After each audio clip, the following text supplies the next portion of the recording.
여러분들이 보시는 게 이제 왼쪽은 제우스, 그러니까 이게 고야. 그 뭐지? 이 왼쪽은 루벤스가 그린 거고 그러니까 오른쪽은 고야. 고야가 그린 건데 둘 다 신화하고 맞지는 않아요. 무슨 뜻이냐면은 아기들을 뜯어먹지는 않았거든요. 그냥 삼켰죠. 예, 그렇죠? 그냥 삼켰습니다. 맞아. 그런데 꿀꺽 삼켰지. 요 루벤스 그림하고 음. 고야의 그림은 루벤스는 아기를 뜯어먹는 것 같이 나왔고 고야는 아기도 아니에요. 지금 여기에서 다 큰 성인 같은 몸을 너무- 하고 있어서 네. 너무 거린처럼 그려놨어. 신인데 그렇죠? 신을 너무 그려놨어. 거의 광인처럼 그려놓게 거린 됐는데 광인처럼. 이거는 약간 다른 상징을 집어넣었기 때문에 음. 그런 것 같아요. 그래서 이것들이 신화하고 직접적으로 연관을 맺지 않는다 그러는데 여기에서 복잡한 부분이 하나가 나오게 되죠. 그게 뭐냐면은 네. 이 신화에 나오는 것을 굳이 그대로 화가들이 쓰지 않아요. 신화에 나오는 등장인물을 가지고 자기가 실제로 하고 싶던 얘기를 집어넣기 때문에 자기가 하고 싶은 시대적인 그런 시대적인 거죠. 정신을 뭐 배경을 거기다 집어넣고 또 거기에다가 뭔가 새로운 이야기를 하고 이런 뜻이 있기 때문에 네. 아마도 거기에서 조금씩 이건 내가 읽었던 거랑 다른데 하는 생각을 하실 거는 같아요. 근데 그거는 크게 중요하게 생각하지 마시고 네. 여러분들이 알고 계셨던 신화를 의심하기보다는 이게 다양하게 해석이 되고 있구나 정도로 생각하시면 될 것 같고요. 네. 여기는 크로노스가 자기 자식들을 잡아먹었다는 에피소드를 가지고 그 시대에 화가가 살았던 시대의 어떤 불안감이나 공포를 묘사한 걸로 생각하시면 되는 그런 작품입니다. 네. 그럼 빨리 이쁜 그림으로 넘어가요. 아, 네. 예, 이쁜 그림으로 이제 간다고 한다면요. 네. 여기 잠깐만 좀 쉴까요? 천천히. 예. 이쁜 그림. 안 이뻐도 되는데. 네. 아, 이렇게 이상한 그림 말고. 네. 네. 그림을 많이 올려야지 재밌어요. 알겠습니다. 산미신을 할까 했는데 잠깐만요. 그래서 여기로 그냥 넘어가도 되겠다. 에우로페. 이렇게. 네. 자 이제 그러면 다시. 네. 지금 저희가 그 아직 제우스 안 나왔잖아요. 예, 신들의 이제 첫 번째 부분에 대해서 이거 얘기를 그 전에 했는데 건 없어요? 그 제우스 얘기에 응. 얘기를 이제 이렇게 하려고 해요. 제가 오늘 초점을 잡는 거는 네. 어떤 거냐면은 아까 이제 선생님 저한테 설명 안 하셔도 돼요. 네. 그냥 가세요. 알겠습니다. 네. 저한테 설명하지 마세요. 네.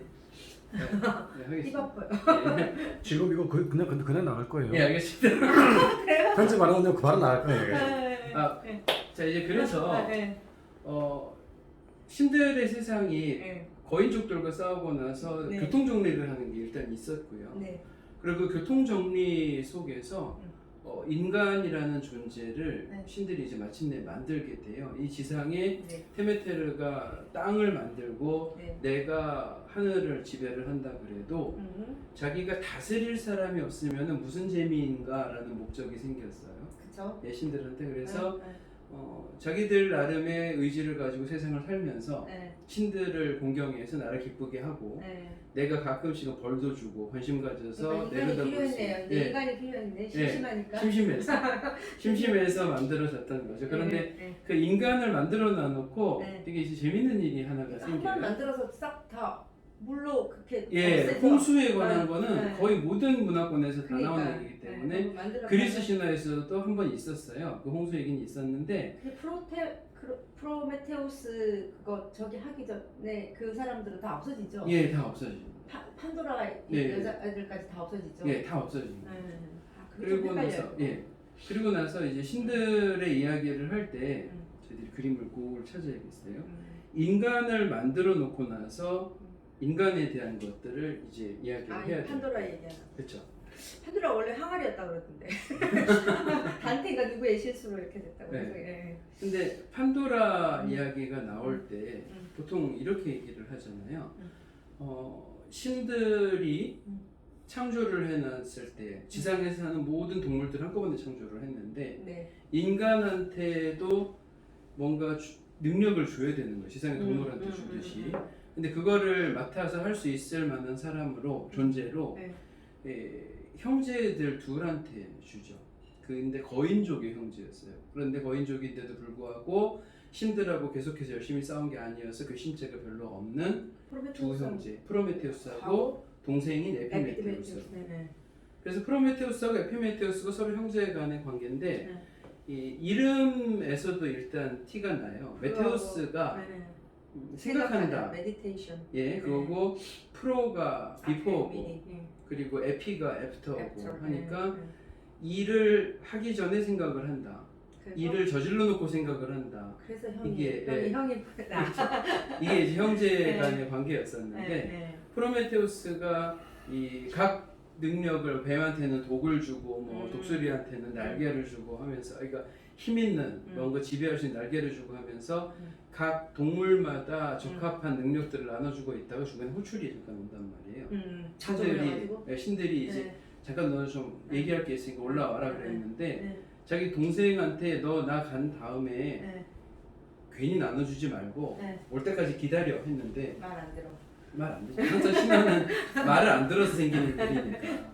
그래서 네. 쭉 나눠줘서 다 나눠주고 나니 인간한테 줄 게 없었다. 네. 이게 어떡하냐. 인간이 제일 중요한 존재고 네. 신들이 인간을 만든 것도 자기를 찬양할 수 있는 대표자가 되려고 한 건데 그렇다고 모든 것이 자기가 줄 수 있는 모든 능력치들이 남아있는 게 창고에 없으니까 그런 방법은 하나밖에 없다. 근데 여기서 약간 보복을 하려고 그랬던 거일 수도 있긴 한데 프로메테우스가 불을 훔치러 가죠. 근데 그게 그때까지만 해도 신들의 소유. 네, 제우스만 할 수 있는. 아, 제우스만 신들이 아니고 제우스만 가질 수 있는. 예, 제우스가 허락을 해야만 되는 거고 그리고 불이라는 것도 불씨를 얻은 데가 하필이면 이제 번개를 조금 뜯었다 뭐 이렇게 나와요. 예, 프로메테우스가 그거를 제우스가 번개니까. 예, 거기에서 불씨를 훔쳐서 내려와가지고 인간한테 나눠줬는데 되게 재밌게도 한번 줬던 건 다시 못 뺏는 것 같아요. 그쵸. 네, 신들이라고 해도. 그래서 그 줬던 거에 대해서 제우스가 정말 격분을 하고는 네. 두 가지 조치를 해요. 거기에 대한 결과로. 첫 번째는 그 불을 준 프로메테우스에 대한 응징. 독수리가 간 쫓는 거? 예. 네. 그리고 두 번째는 불을 받았던 인간들을 혼란스럽게 만드는 거. 그렇게 위해서 여자를 보내는 거예요? 예, 아, 그러기 이 혼란에 그걸로 혼란을 여자를 만들고. 보냈구나. 예, 자기들이 지혜를 모아서 통일을 하고 하면 언젠가 신들한테 저항을 할 테니. 그 전에는 남자만 만들어 놨는데 남자만 만들어 놓은 싸우고 것처럼 잘 살고 되죠. 있었는데 그쵸? 혼란을 불러일으키기 위해서 얘를 여자를 보내는 예, 사실은 근데 말도 안 되긴 해요. 그리스 예. 사람들은 여자를 참 피해. 말도 안 되긴 해요. 예, 재밌어요. 근데. 예, 어쨌든 프로메테우스하고 네. 독수리가 네. 하루에 한 번씩 와서 간을 쪼아먹는 것은 네. 예, 많은 작가들이 만들어놨습니다. 예, 이 르브르의 한 켠에 주각이 되는 이 작품은 니콜라스 세바스티앙 아담의 네, 세바스티안 예. 아담. 네. 프로메테우스와 독수리 제우스 네. 보네. 요거가 이제 독수리도 그러면 독수리도 제우스 상징하는 거예요? 그쵸. 아. 그 각 뭐 지물 안 그러면 동물들이 각 신들을 상징해서 그것들을 읽어내는 과목이 또 도상학이라고 있잖아요. 네. 그래서 제우스는 그 상징이 이제 뭐 옥좌에 앉아 있다. 그리고 독수리가 있다. 독수리가 있다. 네. 번개를 가지고 번개 한 번씩 있다. 있다. 뭐 이렇게 네. 될 수 있는 네. 건데 이런 장면이나 안 그러면은 아. 예 구스타프 모로 네, 작품에서 모로 좀 색상 좋다. 그렇죠. 근데 모로 작품에서 보시게 되면은 이제 프로메테우스가 근데 얘는 이 그림을 예. 많이 봤는데 어떻게 옆에 간이 좀 보이구나. 간이 여기 붙었어요.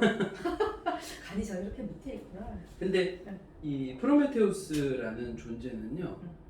이제 프로메테우스라는 존재가 인간한테 불을 갖다 줬다는 죄를 짓고 독수리한테 매번 하루에 한 번씩 간을 쪼아 먹히지만 거의 신하고 가까운 존재이기 때문에 네. 그게 계속해서 회복이 돼서 또 그 형벌이 끝나지가 않는다.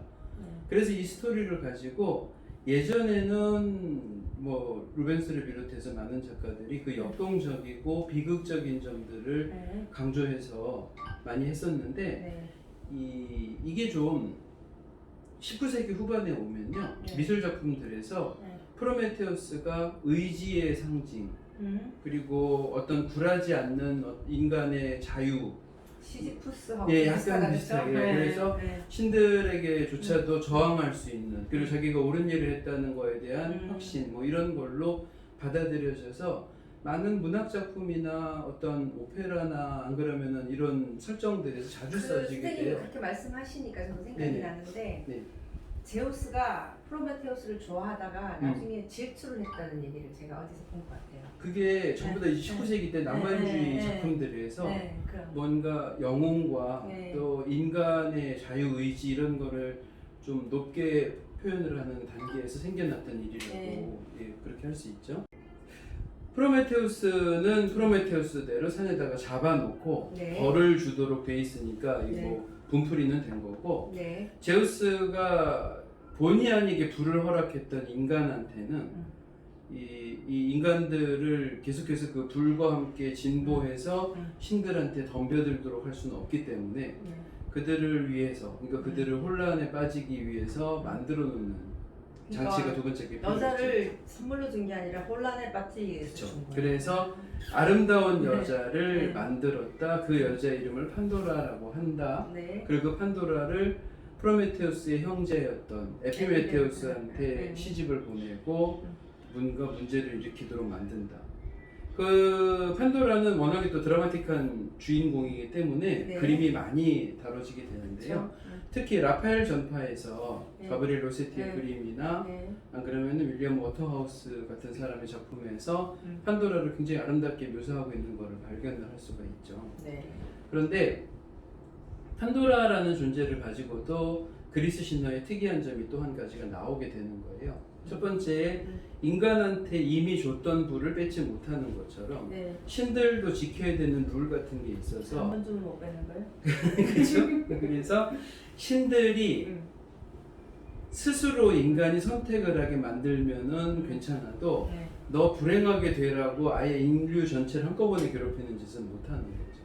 그래서 신기하게도 인간이 책임지도록 만들기 위해서 판도라를 만든 건데 판도라한테 온갖 아름다움을 다 집어넣은 다음에 창조할 때부터 맨 마지막에 호기심이라는 거를 네. 뭔가 물불 안 가리고 궁금해서 못 견디게 만든 호기심이라는 걸 만들어 놓고 그리고 나서는 선물로 절대로 열어보지 말아라 이상자는이라고 해서 줬기 때문에 인간은 그거를 꼭 실수하도록 되어 있고 그래서 판도라가 그 궁금증을 참지 못해 열어봤던 것에서 온갖 질병, 죄악, 질투, 뭐 폭력 이런 나쁜 요소들이 한꺼번에 다 튀어나오게 된 바람에 인간들은 죽을 때까지 그거를 안고 살아야 된다 이렇게 된 거죠.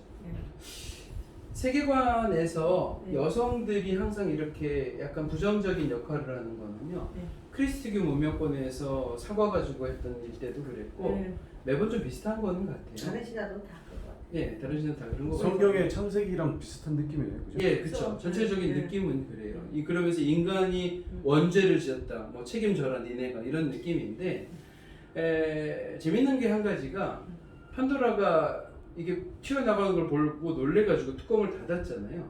희망이 근데 같이 있나? 예, 근데 맨 마지막에 네. 갇혔던 게 네. 저는 나쁜 애가 아니라고 설득을 한참 해서 네. 판도라가 네. 조심스럽게 열어봤더니 나오는 것을 네. 보통 희망이라고 한다 네. 하잖아요. 네. 근데 정확히는 희망이 아니고요. 아 그래요? 앞에 형용사가 하나 붙어요. 부질없는 희망. 아 부질없는. 네, 그러니까 이거는 인간은 부질없는 희망만 곁에 붙들고 가련하게 살아야 되는 이 모든 우리를 괴롭히는 밖의 요소들과 함께 진짜 부질없는. 가련하게 살아야 되는 존재라고 그리스천에서 약간 좀 그거를 냉소적으로 본다 그럴까, 약간 회의적으로 본다 그러나 그런 식으로 인간의 어떤 삶을 규정을 하고 있습니다. 그러니까 이게 첫 번째 우주가 만들어져서 인간이 신들하고 공존하는 것까지의 단계예요. 신들은 올림푸스에 있는 중요한 신 12신, 뭐 제우스가 나중에 자기 머리에서 튀어나온 아테네라든가 안 그러면은 또 다른 데서 데리고 왔던 아들들이 예전의 신들을 다 내쫓고 그 자리를 차지하게 만들고 하는 신들의 세대 교체가 있긴 하지만 그건 이제 네. 저희들이 차차 얘기하기로 하고요. 네.